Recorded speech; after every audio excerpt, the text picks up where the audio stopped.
9 मई को क्लब चौक GOR के gate पर हमले के मुकदमे में पेशरफ्त सामने आई है। कोर्ट लखपत में होने वाले जेल ट्रायल में डॉक्टर यास्मीन राशिद समेत तमाम 33 मुल्जिमान ने हतमी बयानात कलमबंद करवा दिए। मुकदमे में प्रोसिक्यूशन के तमाम 41 गवाहों के बयानात पर जिरह भी मुकम्मल हो चुकी। इसी पर मजीद बात करेंगे डॉन न्यूज़ के नुमाइंदे राना बिलाल से। जी राना बिलाल, अपडेट कीजिएगा।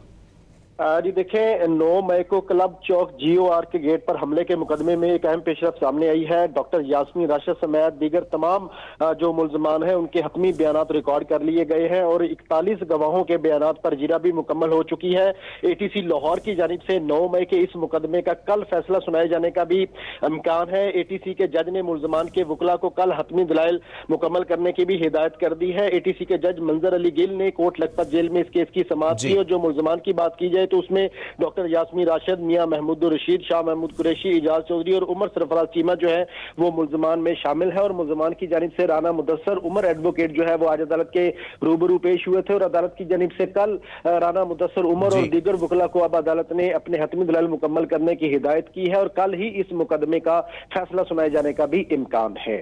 जी बहुत शुक्रिया राना बिलाल।